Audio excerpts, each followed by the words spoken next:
कि क्या भारतीय जनता पार्टी इस बात का श्रेय लेती है कि हम शराबबंदी के पक्ष में हैं, कि अब समय आ गया इस पर पुनर्विचार हो। इसका मतलब है कि आप शराबबंदी के विरोध में अपनी पत्नी, अपने बेटा बेटी से लिखवा करके एफिडेविट करवा के दिलाइए कि शराबबंदी पर पुनर्विचार हो, शराब की उपलब्धता सुनिश्चित किया जाए। यह भारतीय जनता पार्टी के लिए बेहतर राजनीतिक विकल्प होगा। बिहार में 2016 से शराबबंदी है और शराबबंदी के बाद छपरा में सबसे बड़ा जहरीली शराब कांड हुआ। लगभग 80 लोगों की मौत की खबरें सामने आई।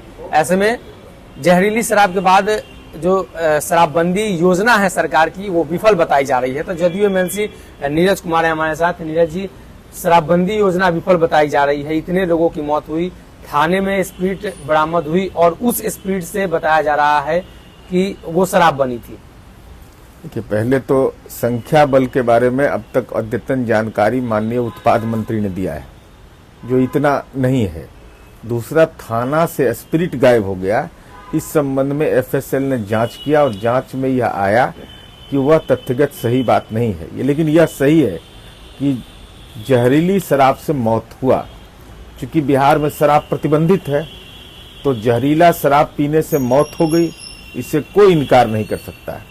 लेकिन यह सियासत का विषय नहीं है, यह चिंता का विषय हो सकता है कि भाई बिहार जैसे राज्य में जहां मानव विकास सूचकांक को बेहतर करना है, वहां अगर शराबबंदी हुआ तो इसके सकारात्मक प्रभाव की तो कोई चर्चा ही नहीं हो रही है, केवल नकारात्मक प्रभाव की चर्चा हो रही है।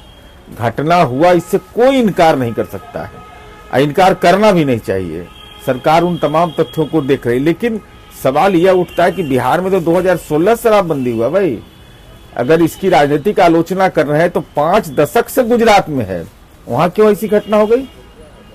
मध्य प्रदेश के अंदर हुआ घटना, उत्तर प्रदेश के अंदर घटना हुआ, कर्नाटका के अंदर घटना हुआ।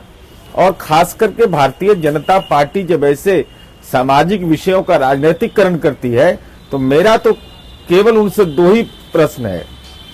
पहला, कि क्या भारतीय जनता पार्टी इस बात का श्रेय लेती है कि हम शराबबंदी के पक्ष में हैं? तो एक देश एक कानून की बात अगर आप करते हैं तो भाजपा शासित प्रदेश में शराबबंदी क्यों नहीं लागू हुआ? दूसरा, जो लोग शराबबंदी की समीक्षा की बात कर रहे हैं, चूंकि परस्पर विरोधी बयान है, भारतीय जनता पार्टी के केंद्रीय कोटे के मंत्री कह रहे हैं कि अब समय आ गया इस पर पुनर्विचार हो। इसका मतलब है कि आप शराबबंदी के विरोध में, कुछ लोग कह रहे हैं समीक्षा हो। तो अगर यह है तो आदरणीय प्रधानमंत्री नरेंद्र मोदी जी आपके नेता हैं कि नहीं, यह स्पष्ट करिए। क्योंकि 5 जनवरी 2017 को नरेंद्र मोदी जी ने कहा था कि नीतीश कुमार जी ने साहसिक फैसला लिया है और एक उनके केवल बस का नहीं है, सरकार के बस का नहीं है, तमाम दलों को सहयोग करना चाहिए। दूसरा, जो समीक्षा और पुनर्विचार की मांग कर रहे हैं, वो अपने अपने घर में, दुनिया छोड़ दीजिए, अपनी पत्नी, अपने बेटा बेटी से लिखवा करके एफिडेविट करवा के दिलाइए कि शराबबंदी पर पुनर्विचार हो, शराब की उपलब्धता सुनिश्चित किया जाए। यह भारतीय जनता पार्टी के लिए बेहतर राजनीतिक विकल्प होगा। एक सवाल लगातार उठ रहा है कि मानवाधिकार आयोग बिहार में जांच कर रही है। कई मामले देश के अलग अलग हिस्सों में घटे हैं। जदयू के राष्ट्रीय अध्यक्ष ललन सिंह ने सदन में कहा भी कि मानवाधिकार आयोग सिर्फ बिहार में क्यों जा रहा है। क्या आपको लगता है कि मानवाधिकार आयोग जैसे संगठन को या सीबीआई जैसी जांच एजेंसियां का गलत उपयोग केंद्र सरकार कर रही है? यह राष्ट्रीय मानवाधिकार आयोग स्टैट्यूटरी बॉडी है, इसको जाने का अधिकार तो प्राप्त है, लेकिन इसमें पिक एंड चूज क्यों? अगर आपकी संवेदना है, अगर आपको किसी के मौत होती है, दुखद मौत होती है, उसके प्रति संवेदनशील हैं, तो सवाल स्वाभाविक उठेगा ना कि मोरबी से बड़ा दुर्घटना तो कहीं नहीं हुआ, लेकिन मोरबी क्यों नहीं आप गए? आपको कौन रोका था? चुनाव आयोग ने रोक दिया या वहां के राज्य सरकार ने रोका? संवेदनशील थे तो आपको वहां भी जाना चाहिए था, देश के दूसरे राज्यों में भी जाना चाहिए था। तो अब तक तो सीबीआई और ईडी के इस्तेमाल की बात हो रही थी, अब तो खतरा राष्ट्रीय मानवाधिकार आयोग इस स्टैट्यूटरी बॉडी का है। और मानवाधिकार आयोग आया तो गया अपना, उससे किसी को परहेज नहीं है।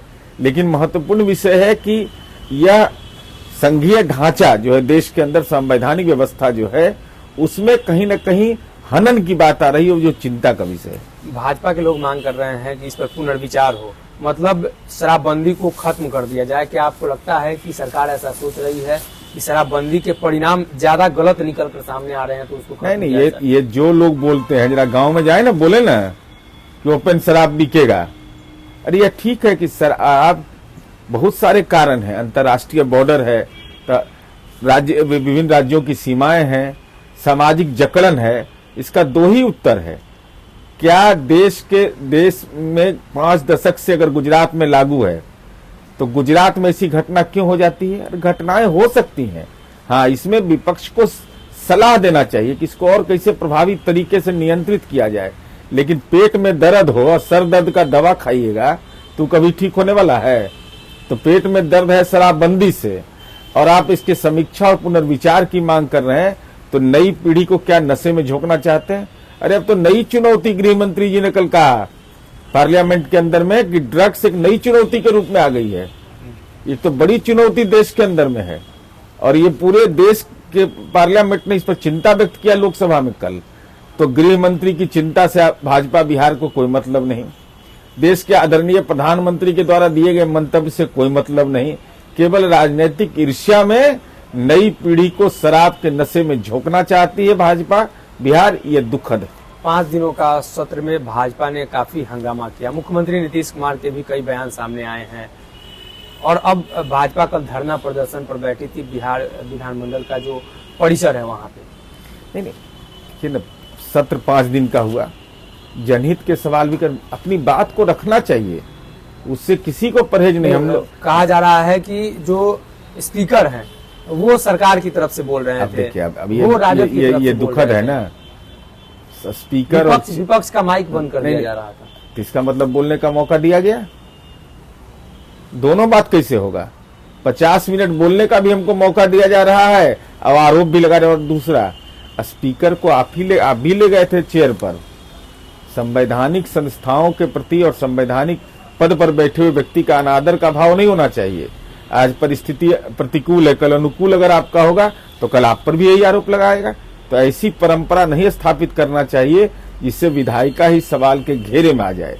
और हम तो यह कहते हुए 5 दिन चला ना और जनहित के कोई सवाल नहीं थे।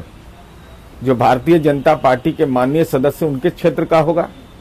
तो ये प्रचार तंत्र में विश्वास रखना, कार्यतंत्र में विश्वास रखिए ना।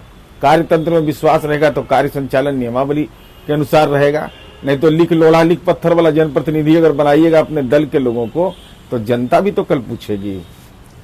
जदयू एमएलसी नीरज कुमार थे, इन्होंने स्पष्ट किया है कि जो ये शराब कांड हुई है उसके बाद जो चर्चा है कि बिहार में शराब को चालू किया जाएगा, शराबबंदी कानून निरस्त किया जाएगा, उसमें कई तरह की बातें सामने आई हैं और उसको लेकर इन्होंने स्पष्ट किया है कि ऐसी कोई मंशा सरकार की नहीं। वीडियो पसंद आई और वह बिहार के राजनीति और बिहारियत से सरोकार रखेनी तो सब्सक्राइब बटन दबा के चैनल के सब्सक्राइब कर ली।